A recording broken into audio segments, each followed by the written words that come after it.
What up, gang? Lane Carolina Jackpot time coming at you. Woo! Friday morning, heading on in, and it's game week. Hey, Gamecocks are off of a bye, and tomorrow night it's the Florida Gators in Williams-Brice Stadium. This is a game that before we got into the meat of the schedule, meat of the season. So this is one I was looking forward to. If you watched the Carolina Jackpot preseason prediction videos, like you should have been doing, I predicted this one to be a win. Have I changed my opinion? Have I changed my opinion over the course of how many, 8-10 weeks now? Stay tuned to find out. From the outside looking in on this one, of course, South Carolina coming off that bye week. We haven't had a bye week yet under Shane Beamer, so it's going to be interesting and telling to see how this team responds to having a week off, to see what they did to, get healthy, what they did to correct some errors, to maybe get some additional coaching, some additional help out there. See what they did to fix things, to right the wrongs. Do I think that they're going to right all those wrongs with a bye week, and that they're going to be some kind of offensive juggernaut coming out of the bye week? No, I don't. Do I think that you'll see a significant difference? No. You know why? Because they have the same group of clowns calling plays on the offensive side of the football. And I'm just going to call it for what it is, guys. It is. It's just a bunch of clowns. I mean, I said, give them a chance, give them a chance, give them a chance. I'm still behind Shane Beamer, but good Lord, I think that on the defensive side of the ball, his hires he made on the defensive side of the ball, I think he knocked it out of the park. I think he knocked it out of the park with those hires. I think he knocked it out of the park with Clayton White. And I would do whatever I had to do if I was at the athletic department at university. I'd hold on to that guy for at least a few seasons, keep him there, because somebody else is going to come after him. On the offensive side of the ball, just hot garbage. And I don't know, if it's all offensive coordinator, if it's all assistant coaches. I don't really know where the program or where the problem lies there. But I'm going to tell you what, there is no excuse, none, for that offensive line to be playing as shitty as it has played this year. And I sound like a broken record here. I'm saying the same old thing over and over every week. But it's true. If you go back and you've watched football for more than a few months, you'll know that last year Kevin Harris was the SEC's leading rusher, and he rushed for 1,100 yards. This is the same offensive line that paved the way for him to do that. This year, our leading rusher through 8 games has less than 300 yards. Yeah, less than 300 yards rushing. That means a Quandre White. Kevin Harris isn't even in the conversation. Now, he had back surgery at the end of summer, beginning of fall camp, whatever. I get that. So his ability to run through contact that he had last year, which is where he picked up a lot of that yardage, probably has been hampered some. It probably has. Maybe the off week will do him some good in that aspect. I don't know. I'm not a trainer. I'm not a doctor, obviously. But still, there are still problems with this offensive line. I mean, they can't even.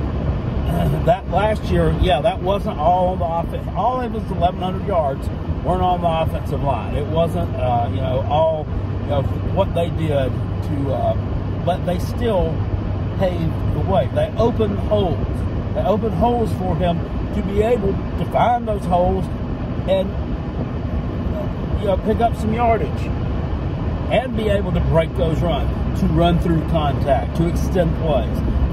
They can't even open a fucking hole this year. They can't protect the damn quarterback. And I understand that the quarterback that we've started for, I guess now it's the majority of the season, and I don't know, it's been a ragtag bunch, hasn't it? Zebediah Nolan, I know he has concrete shoes, concrete clown shoes. Concrete clown shoes is what he walks around in. And then he can't move. So, there's that. But, I mean, can you not hold a block for more than 2.5 seconds to give him a little bit of time? Yeah, I got to think he's able to at least, make... he can make a throw if you give him enough time. He's got to go through his progressions and that. And he's played some pretty good defenses. But still, your pass pro is horrible. Just horrible. That's all I can say about it. So, on the offensive side of the ball, I don't think there's going to be significant improvement. I really don't. And it's sad. They, just so much talent over there in that running back room this year has been squandered, and it's been wasted. It has been absolutely wasted. So much talent on the tight end side of the football has been wasted this year. Nick Muse, in my opinion, wasted. Yeah, and some people say, we don't know what you're talking about. They've been using him to block, blah, blah, blah. I mean, he's made plays. He's made plays in the past. Jaheim Bell, number 0. Dynamic playmaker. Swiss Army knife, utility type player. Whatever you want to call that position. I mean, they can line him up at fullback, wide receiver. They line him up as running back. They put him in his primary position as tight end. I mean, he's on a milk carton most of the time. He maybe sees maybe 2, maybe 3 touches a game. E.J. Jenkins, 6'7" wide receiver, maybe 6'8" with his heels on. Who knows? I mean, a matchup nightmare. A matchup nightmare for SEC cornerbacks. The hell for cornerbacks anywhere in the country. Where are you going to see? You need to be a defensive back at least 6'5", I would think, to be able to match up with a guy 6'7", 6'8". Just guessing. How many 6'5" defensive backs do you see anywhere? I don't see any. I'm looking. I don't see any around here anywhere. This guy towers over people. And he's an athlete. How many touches does he get a game? 1. He gets 1 target a game. The past 4 games, he's gotten the ball one fucking time. I'm up 2 weeks in a row. It was 1 catch for 14 yards, and he was targeted 1 time. I don't understand that. I don't understand. They'll say, well, Carolina Jackpot. There's only so many plays in the repertoire playbook. We only get so many opportunities. We only have so many. We only run so many plays. But bullshit. I'm tired of it, man. And tomorrow night, I feel will be more of the same. Yes, I know there's a lot of.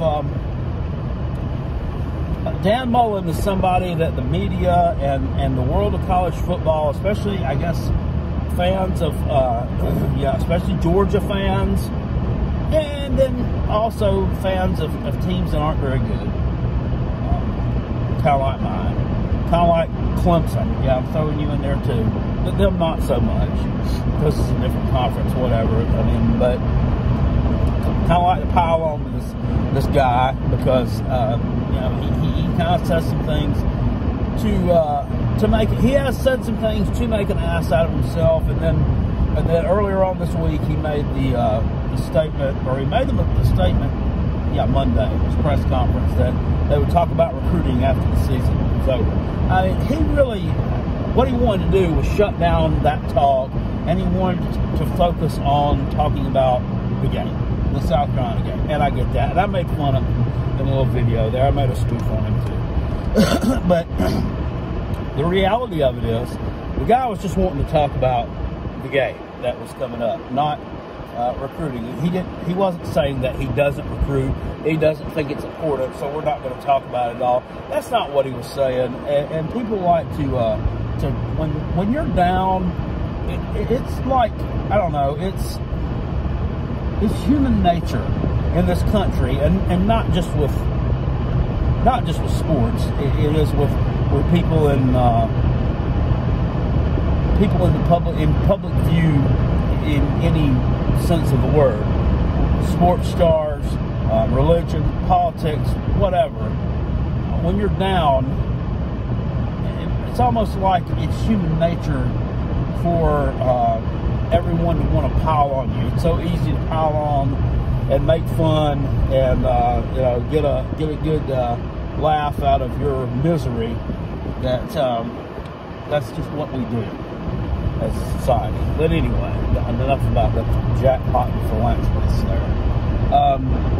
But yeah, that's the deal with Dan Mullen.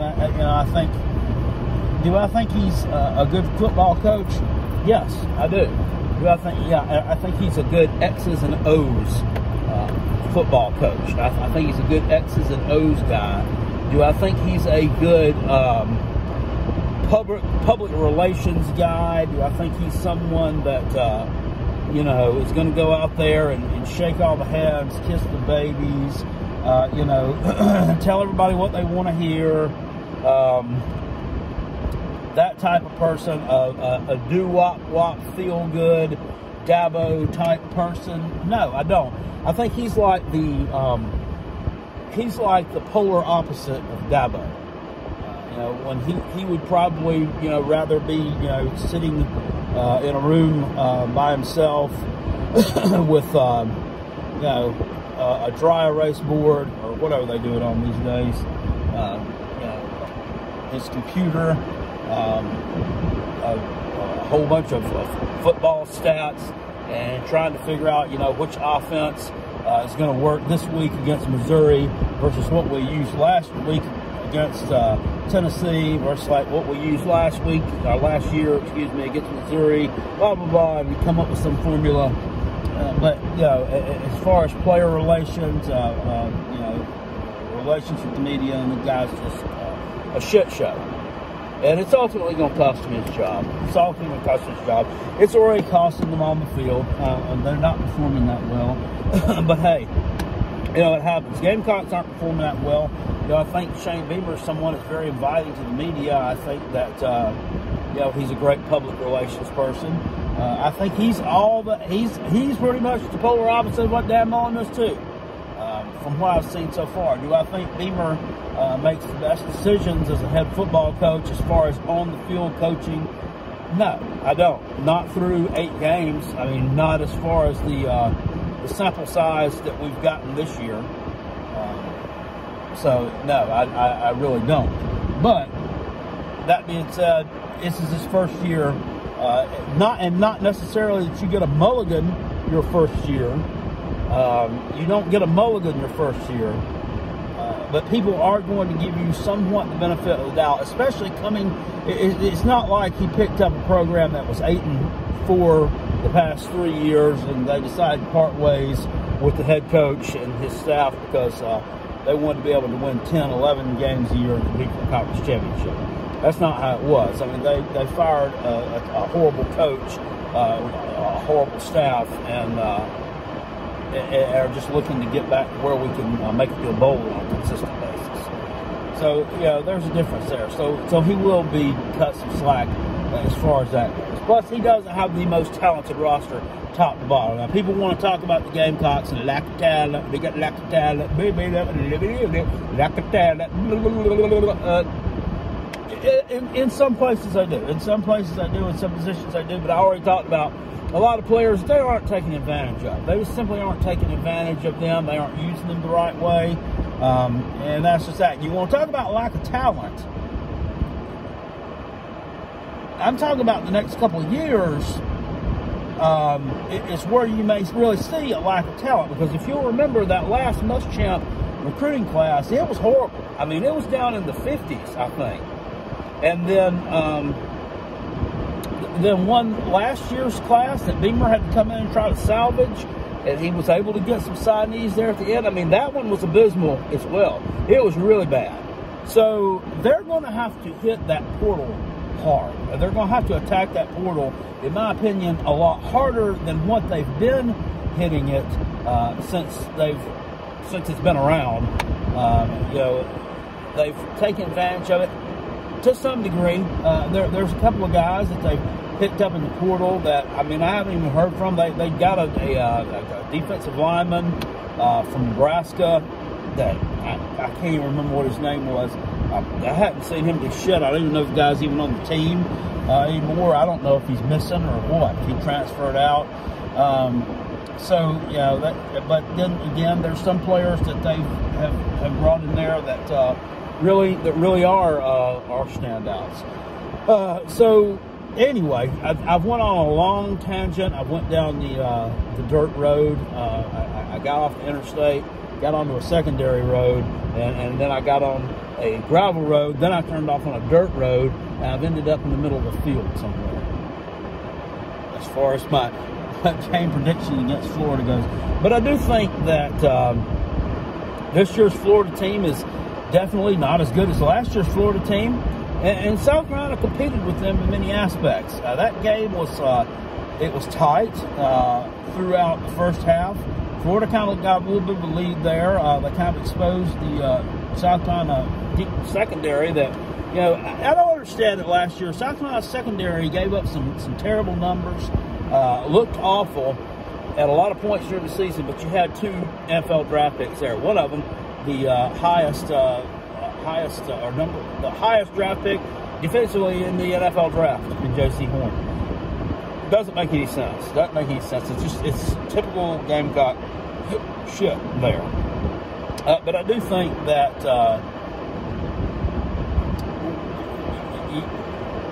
you know, the games against Florida have been close over the past 3 years. The Gamecock season one, it really makes me mad. It makes it, but really made me punch myself in the face was 2018 when South Carolina was up on Florida in the swamp, going into the fourth quarter by a couple scores, I think, and ended up shitting the bed, losing there. Jake Bentley threw a horrible interception. The next year at home against Florida, I mean, just absolutely no excuse.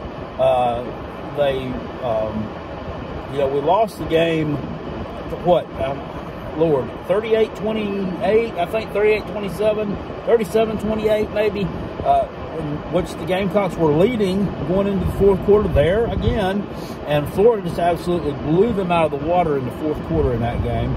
If you'll remember, the running back Damon Pierce went down the left sideline on like a 75-yard touchdown run, and one of their wide receivers was actually holding Israel McQuamu, the Gamecock defensive back, the entire length of the field. The entire way down the field, he held him the entire way.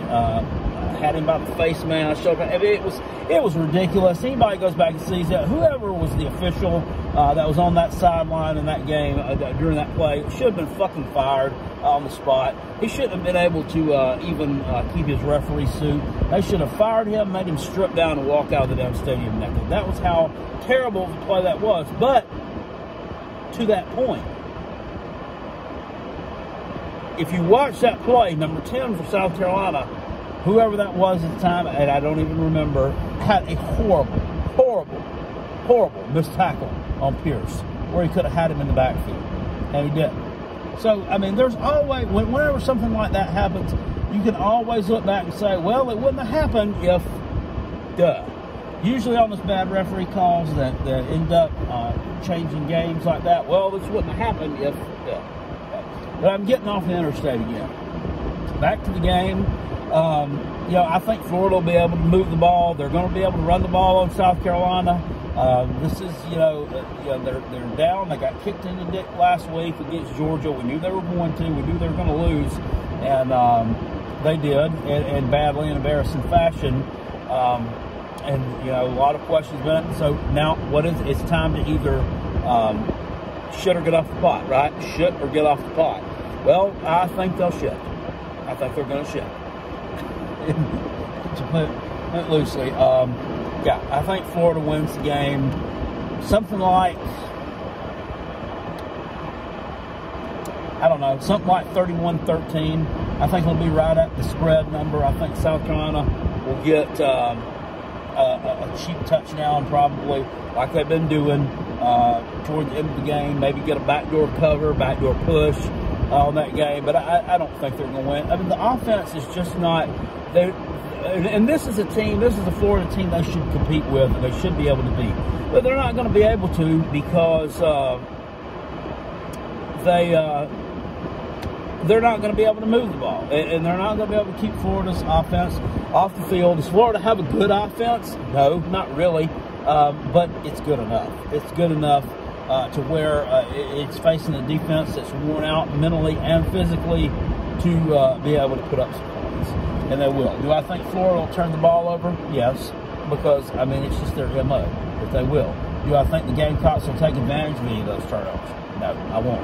I think they'll probably get a couple of interceptions, and all that will do will be to just to boost Jalen Foster's interception total this year. I mean, and it's sad. The young man has played so hard, and it leads the country in interceptions right now. And really, I mean, the team though has nothing to show for it, nothing whatsoever to show for it.